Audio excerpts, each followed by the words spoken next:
Math mastery hub में आपका स्वागत है। आज हम रीजनिंग के महत्वपूर्ण प्रश्नों को हल करेंगे, जिसमें पहला प्रश्न दिया है। पहले प्रश्न में कह रहा निम्नलिखित विकल्पों में से संबंधित संख्या को चुनिए। तो देख रहे हैं 925 अनुपाते 16 समानुपाते 830 अनुपाते क्वेश्चन मार्क। हमको देखना है जो 925 का संबंध 16 से है, ठीक वही संबंध 830 का दिए गए विकल्पों में से किस संख्या के साथ होगा।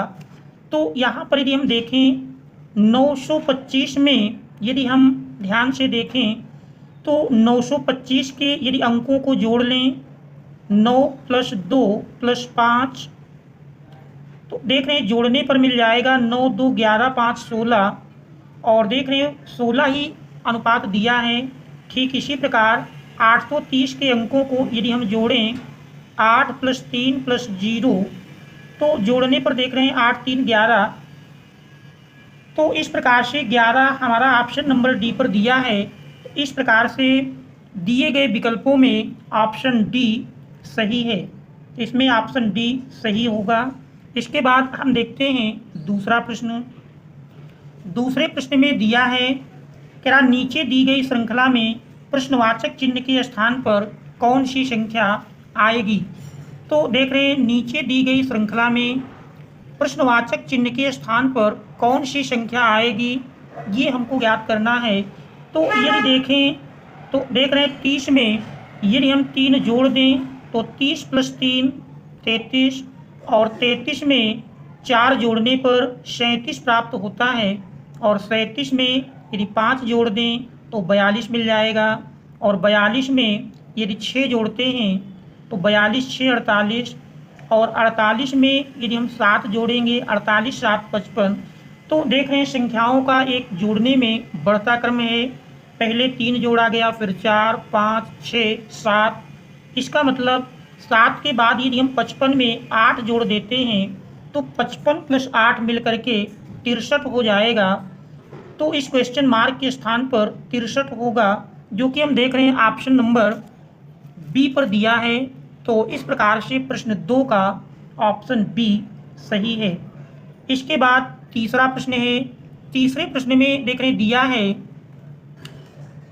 तीसरे प्रश्न में कह रहा है किसी सांकेतिक भाषा में 541 को 100 लिखा है तो 671 को क्या लिखा जाएगा।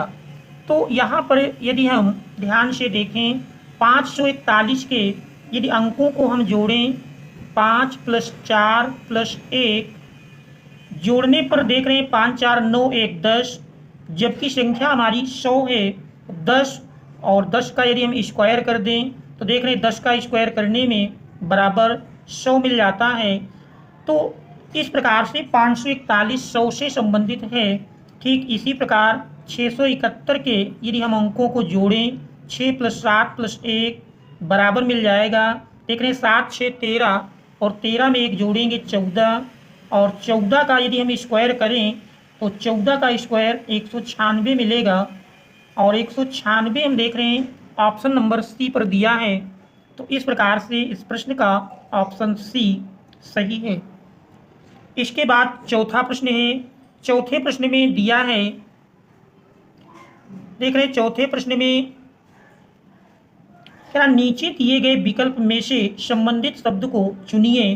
देख रहे हैं RRB अनुपात TTD और समानुपात AAD। तो दिए गए विकल्पों में से AAD किससे संबंधित होगा, ये हमको ज्ञात करना है। तो यदि हम इसमें देखें, हम संबंध देखेंगे तो R और T किस प्रकार रिलेटेड हैं। देख रहे हैं RST, यानी R में यदि हम 2 जोड़ दें तो T मिल जाता है। इसके बाद फिर देख रहे हैं दूसरा अक्षर, इसमें भी +2 जोड़ने पर R + 2 यानी ST मिल जाता है। ठीक इसी प्रकार B में यदि हम देख रहे हैं B में +2 करेंगे तो BCD दिया हुआ है। ठीक इसी प्रकार AAD में यदि हम संबंध निकालें तो देख रहे हैं A में +2 जोड़ेंगे A के बाद B और C मिल जाता है। ठीक इसी प्रकार इस A में भी 2 ऐड करेंगे तो C मिल जाएगा और D में यदि हम 2 ऐड करते हैं तो डी में 2 ऐड करने के बाद डी के बाद देख रहे हैं ई एफ, तो सी सी एफ मिलता है और देख रहे हैं सी सी एफ, ये हमारा ऑप्शन नंबर बी पर दिया है। तो इस प्रकार से इस प्रश्न का ऑप्शन बी सही है। इसके बाद हम देखते हैं पांचवा प्रश्न। पांचवा प्रश्न है, कह रहा है कि ए बी इक्वल टू 27 और बी सी इक्वल टू 125 और सी डी इक्वल टू 343 लिखा है, तो A B D B equal to क्या होगा। तो यहाँ पर यदि हम ए बी देखें, ए अंग्रेजी वर्णमाला का पहला अक्षर है, ए का स्थान 1 प्लस बी का स्थान 2, 1 प्लस 2 बराबर 3 और 3 का यदि हम घन करेंगे तो 3 का क्यूब जानते हैं 27 प्राप्त होता है। इसी प्रकार बी सी में यदि देखें तो बी अंग्रेजी वर्णमाला का दूसरा अक्षर है प्लस सी तीसरा अक्षर है और 2 में यदि हम 3 जोड़ दें तो देख रहे हैं 2 प्लस 3 बराबर 5 और 5 का क्यूब करेंगे तो 5 का क्यूब 125 मिल जाता है।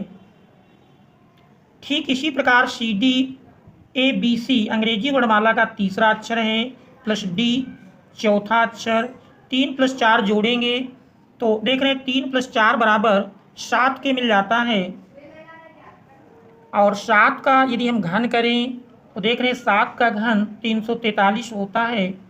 ठीक इसी प्रकार ए बी डी बी में यदि हम देखें A1 B2 D4 फिर देख रहे हैं B2 जोड़ेंगे 1 2 3 3 4 7 7 2 9 और 9 का यदि घन करें तो 9 का घन जानते हैं 729 होगा और 729 देख रहे हैं हमारा ऑप्शन नंबर सी पर दिया है।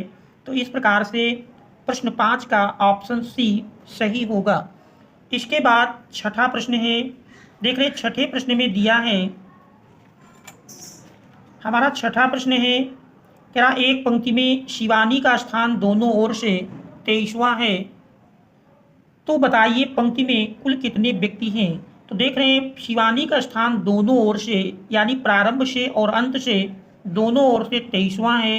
तो इस प्रकार से कह सकते हैं चूंकि शिवानी का स्थान 23वां है तो 23 से पहले 22 हैं और अंत से भी 23वां है, इसका मतलब इससे पहले 22 हैं।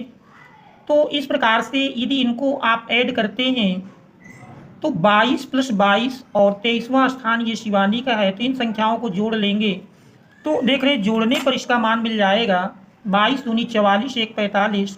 तो पंक्ति में कुल 45 व्यक्ति हैं, अथवा इसको आप इस प्रकार से भी निकाल सकते हैं क्योंकि शिवानी का स्थान 23वां है तो प्रारंभ से 23वां अंत से 23वां, 23 प्लस 23 ऐड करते हैं 46 मिल जाएगा और चूंकि दोनों ओर से 23वें में एक संख्या 2 बार जुड़ गई है तो वही एक संख्या माइनस कर देंगे तो 45 मिल जाएगी।